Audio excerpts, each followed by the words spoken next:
Right. So we, for those who are able to, catch up, then great. If not, don't worry. We will. Basically, we mainly most of last year was actually the Agadata, fascinating piece of Agadata, and then we just began. We just did a little piece about the division of land that occurs when you have a person who is basically entitled to whatever reason is entitled to a double portion, right? So the question is, they're entitled to a double portion. Do they get the same? Can they get it in the same area? Can they argue? That since they're entitled to a double portion, like a bechor, for example, they're entitled to one plot, right? So we basically discussed that. Does that apply, for example, to a yavam as well? So, for example, you get your when you get the plot of land that you're taking, the person who does yibum inherits the property of the deceased. If he does yibum with if he marries his late brother's wife, he also gets his late brother's inheritance in the father's land, right? So the question is, is he entitled to both pieces together? On that, the Gemora brought a machlokas between Abai and Rava. We now go on to talk about, so we are 1, 2, 3, 4, 5, 6, 7, 8, 9, 10, 11, 12 lines up from the end of Yud Beis Amud Beis. And we're talking about a case now, so this is a situation where a person buys a piece of land next to his father's property. There's a bit of a debate here with this word Debenasha. Debenasha, what exactly it is. There are two possibilities in terms of what it means. Rashi says the Zavanar Ben Debenasha means Konakaka Eitzel stay of it. He bought a piece of land next to his father's property. The Maseres Hashas brings another opinion. The Aruch learns that it means his father-in-law. Beinasha can mean father-in-law. So in other words, this was a situation where his father-in-law had only daughters and no sons. Okay, so therefore that's why he was going to inherit effectively through his wife. But either way, the point here is that this guy now owns a piece of land next to the rest of the property that's going to fall in inheritance. Kiko Palgu, right? So when they were dividing up, Omar Lahu, he said to the others, Pliguli, I want the piece of land that's next to my border. It's a logical argument to make, right? I happen to buy a property. I bought a piece of land that's next to this the estate. The estate is now being divided up, let's say, between 3 brothers, and one of the brothers has this plot of land on one side of the estate, and he says, "I'd like all my land continuous in a continuous place, right? So that I, for many reasons, that's the economies of scale, isn't it? Right? I want to be able to farm my land in one place together. That's what he argues. That's what he argues. So." Is the assumption the land is all the same quality? So that's part of the question here. Is it all the same property? Because basically, this is one of the main Gemoras in Shas about the concept of how far you can go to push people on the grounds of, listen, just be nice. I mean, I'm simplifying it, but it's what we call Kofen al Midas Sodom. Yeah, that's what the Rabbah says. Rabbah says, go in there, Kofen al Midas Sodom. Rabbah says, in a situation like this, you can force on the basis of Midas Sodom. What is Midas Sodom? So we know the Mishnah talks about, there's Midrashim as well, they talk about the defining traits of Sodom was what? Was they basically sort of, even if there was no benefit, they would even if there was no loss. That's right. No loss. There's a benefit to someone else and no loss to them. Just out of spite, they would sort of say, well, listen, this is what I'm still going to object. So the Mishnah in Pirkei Avos says that shali shalcha shelcha. Is that right? Mine is mine and yours is yours. It says yesh omrim zu midas sodom. Some say that's midas sodom. To be able to basically say, to never be able to, what we're saying is to mavata, never to be able to kind of give of yourself.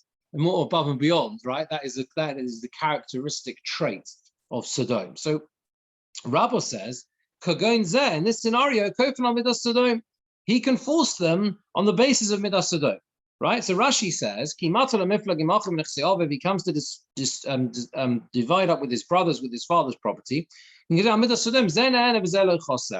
one is benefiting and this one's not losing out. He's allowed to turn around to the others and say, and he's allowed to force them and say, look, just do the honorable thing. I'm standing to benefit because all my land will be together. You're getting the same piece of land anyway. So why do you care? Okay, why do you care? Just let me have it. Now, logically, that seems like a very solid argument. Okay, so, but it's not so simple. Rav Yosef, Maskeplar Rav Yosef, asked a question on this, and he says, the brothers can say to him,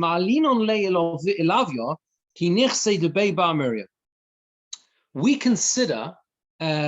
consider this land, this particular land that you want, that's next to your land that you bought for yourself, yeah, the land that you want to get for your inheritance, the part of the estate that you want, is as important to us, as significant to us as the land of Bar Miriam. Bar Miriam seemed to have very good properties, and they basically said, listen, we consider that land important to us, and as a result, we have a way we can object legitimately to your argument of that I'm benefiting, I'm benefiting, and you're not losing anything. We like this land. We want this land. And the Gemora says that they can make this objection. So let's just see Rashi. So this is the question. The question is, what is exactly the objection? So hold on a second. Let's see Rashi. Rashi says, Amru Achi, the brothers can say, Ma'alinon le'elavoi, lono im shubachas kikarkaos of Shabal Miriam. This property is as good for us. We like this property as much as the land of Bar Miriam. Shahoyu Mu'ulos, they had very good, Bar Miriam had very good property. They had very, their properties were highly praised. But Mistabri Hodor of Yosef, and the Rashi now adds a few very, very significant lines. Rashi has a fundamental problem here, okay? And you need to understand what he's about to say, which is like this. Just because I can turn around to you and say, I like this property, why does that give me a legitimate claim to object to your argument of Midas Sodom? In other words, if you say, which itself is a chiddush, that you can be kofin al Midas Sodom, that you can force a person to act in a just way. Because really, Midas Sodom is like an ethical thing. It's not you could argue, it's not really a legalistic argument. The Gemora turns it into a legalistic argument. The Gemora makes it a legalistic argument. But you could argue, you're basically appealing to a person's better nature. Why object? It's only fair. The guy can say, listen, I don't care. Why you I don't feel like being an ethical person now. I feel, but nevertheless, it seems that Rava makes the claim and says this is a legitimate thing to make. It's a legal argument the person can make and say, you're not losing out. Why not give me this land? And Rava says they can turn around and say, no, this property is very significant to us. So Rashi's question is that, and Rashi understands that in order to make that claim, there must be some material benefit. You with me? There must be some actual material benefit that they stand to get through this particular patch of land. Because if there's no actual material benefit, then they have no claim. That's how Rashi learns, okay? We'll see that Tosfos learns differently, but that's how Rashi learns. Let's look at the next two lines in Rashi. Now you'll understand the next Rashi. Or mistabra, says Rashi, it's logical. Hold Rabbi Yosef, that the case of Rabbi Yosef's statement is specifically talking bistei beis habal.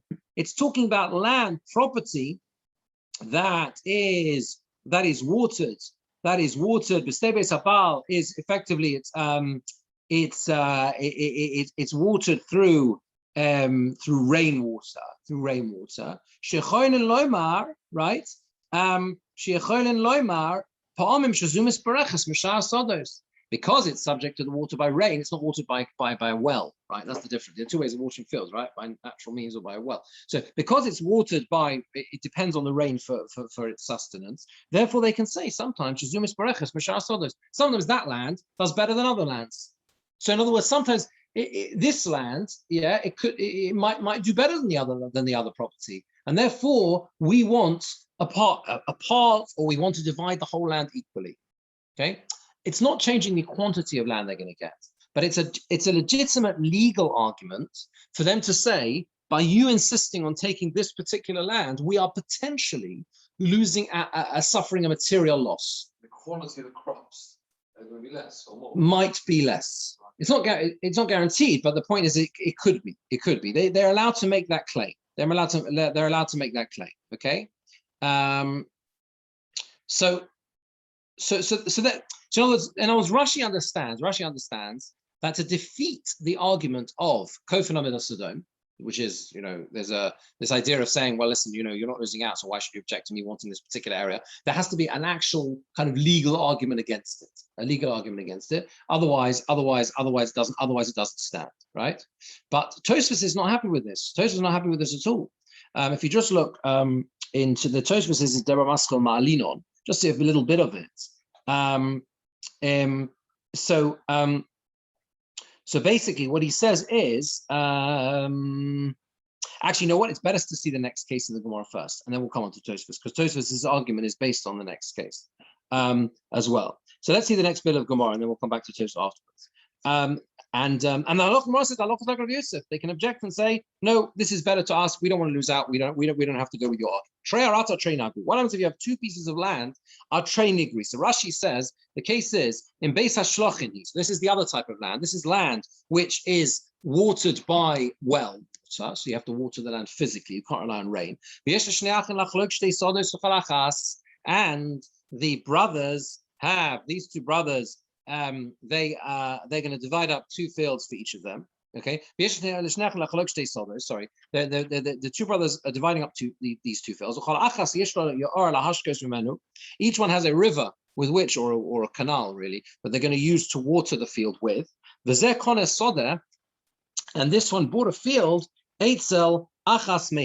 Someone bought a field next to one of them. Okay,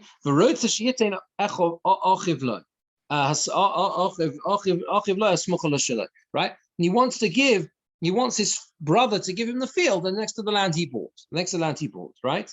So in this scenario, there isn't the argument, according to the way Rashi understands the Gemara, there is not the argument that exists before doesn't apply here, because here the land is being watered by well water. So there's no argument that is, this one it does better because sometimes the rain comes better more to that field than the other field or whatever it is.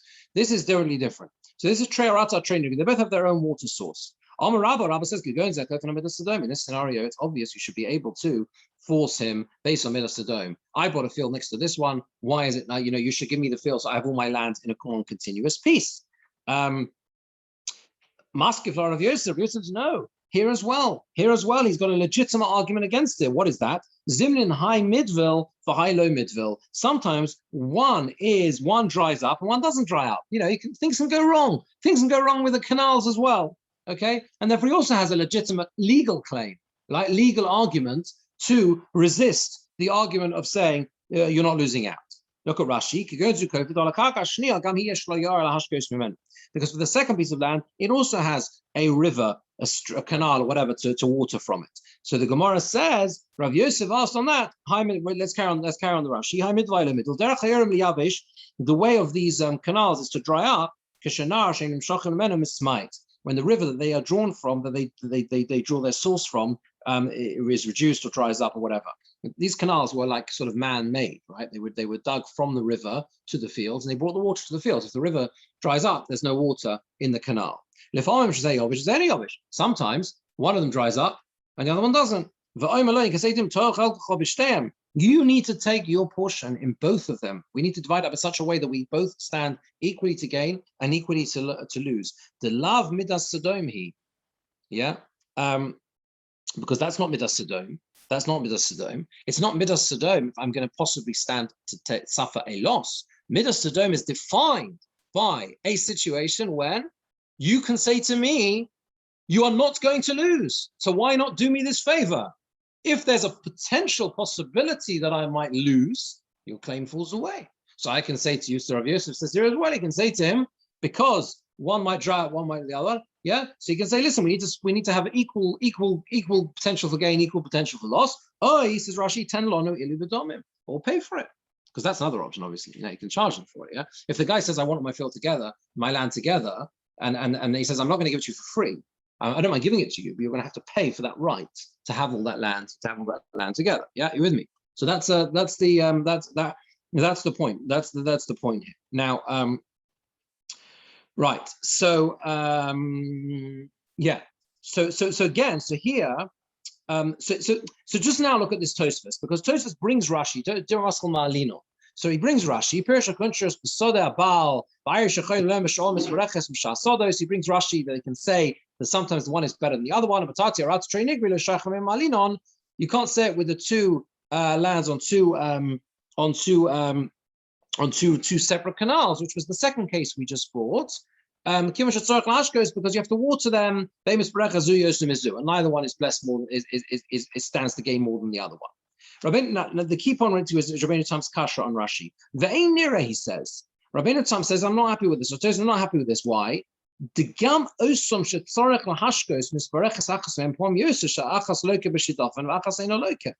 says like this: if you're going down the route, that whenever you've got a potential for loss, you can always defeat the appeal of Midas Sodom, right?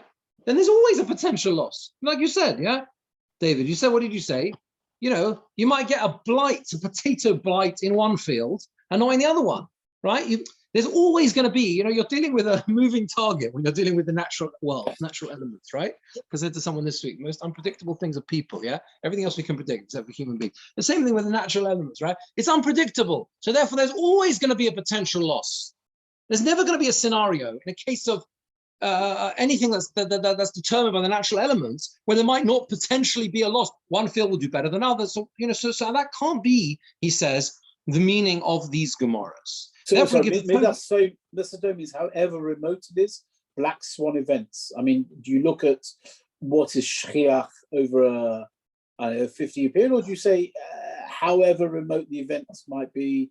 So that's interesting. Famine or a pandemic or whatever. Right. So that's a really interesting point, because that might specifically be like the machlokus between Rabbah and Rav Yosef here, in terms of how likely is this possibility to occur. In other words, if we go in Rashi's pshat, that might exactly be how Rashi understands their machlokus, right? What are they arguing on? They're arguing on likelihood of risk. How shchiach it is, right? Exactly, how shchiach it is. So Rabbah says, so Rav Yosef says, listen, they can say it's a possibility. And Rabbah says, they're not going to argue with the Metzias, right? Rabbah's going to agree, of course it's possible, but it's so remote, But Tosfos has a problem. You see, what Rabbeinu Tam says is he disagrees with the fundamental premise of Rashi, and that's why this is such an important machlokas. Rashi takes on Rashi's basic premise. His starting point is that in order to defeat the argument of Midas Sodom, you've got to prove or argue that there is some potential for loss. That's clear. Rashi takes that line. You with me? However, we understand what the debate is. Is the loss likely? Is it not likely? Fine. But you're going down the route of loss. There has to be a potential loss for you to say, hey, listen, don't appeal to my better nature. I might lose out here. I'm not interested if I'm going to lose out. Rabbeinu Tam disagrees on that point. But Pirush Rabbeinu Tam says, Tosfos, Ma'alinon kenechsi debar Miriam, lo nitzen l'chozchus sheyesh lanu basod ezu. We are not prepared to give up the right that we have in this field, imlo bedomim yukorim, unless you pay good money for it, kamoi b'nei Miriam, like the b'nei Miriam, shahoyu ashirim, who were wealthy, v'lo ayu mochrim karka oseim ela bedomim yukorim, and they would only sell their land for a decent price, for a good price. Okay, so Rabbeinu Tam has completely changed the whole setup here, right? In halachic terms, this has massive ramifications, because Rabbeinu Tam is saying that you're legitimately allowed to say to someone else, I know that you're coming to me and appealing to my better nature, but I'm not prepared to go with it. I'm not prepared to go with it. This is my right. My right. We are dividing up the estate of our father, right? I am entitled to that piece of land as much as you are entitled to it, right? If you want that particular piece of land, you pay for it. You pay for it. And don't ever start appealing to my nicer side in doing so, right? Isn't the machlokes here between being objective and being subjective? No, because Rabbeinu Tam is saying that you don't have to come on to loss, even if there was a situation. Yeah, you want it. So the Rosh says, that's right. So the Rosh says like this. The Rosh adds an important line. Don't really have time to see it inside, but the Rosh says, "Ve'ein bozeh mishum midas Sodom."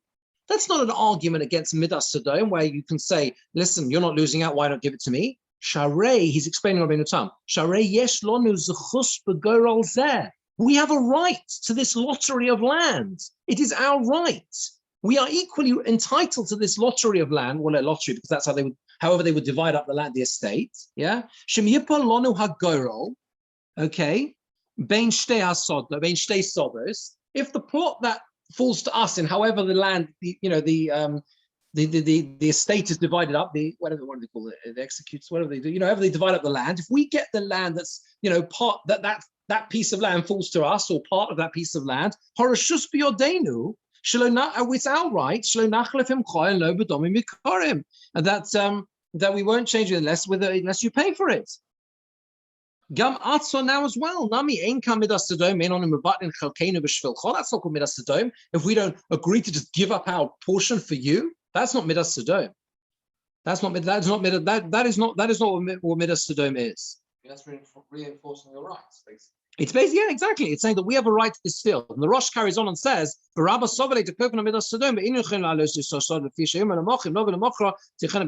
he goes on to explain Rabbah.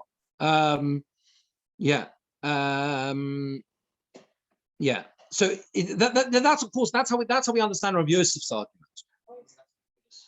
Because they're basically just digging their heels. Although they have a right to it, they have no particular preference for that particular land. We're not talking about whether there's any potential loss, but they're basically saying because you want it, we're going to make you pay for it because there's a premium on it. It's not so much because because you want it. They are saying that we are in that we have a right to this land, and therefore it's fundamentally different to a situation when you ask us to do something because of you're not losing out. That's how Rav Yosef understands it. The right that exists means that we're entitled to say so. There's no more right to that land, to that piece of land, than any other piece of land within the estate. Well, effectively, that's Rabbah's argument, right? That's the point of debate. So Rabbah says, hold on a second, the only reason, the land is fundamentally worth the same. That's what Rabbah will say back to Rav Yosef, according to Rabbeinu Tam's understanding. Rabbah will say back to Rav Yosef, fundamentally, this land, all the land is worth the same, right? And therefore, the only reason it is being made to be worth more, effectively, is because of the miserliness almost of these particular brothers, right? And therefore they're not entitled to do so. That's how Rabbeinu Tam understands. But anyway, it's a major machlokes between Rashi and Rabbeinu Tam on the basic fundamentals of the whole idea of Kofan Midas Sodom. Rashi goes on to Tosfos carries on to say that going back to the Tosfos here, he says V'tarti arata treinegri lo koya of the Dehu Gavra. He says then the next case of the two lands on the two canals, that's going on a totally different scenario. It's a totally different case. It's talking about two fields that each one has a canal. And one wants to divide each field into two. Right? So one of them makes the argument like this. There are two fields, each has his own water source. And one of them says to the other one, why can't we divide up half a field for each? I want to divide a half a field for each of us. Right? That's what one of them argues. And he says, will you do that for me? He asks the other one. And Rabbah says, Kofan Midas Sodom. And he can take the whole field. He's entitled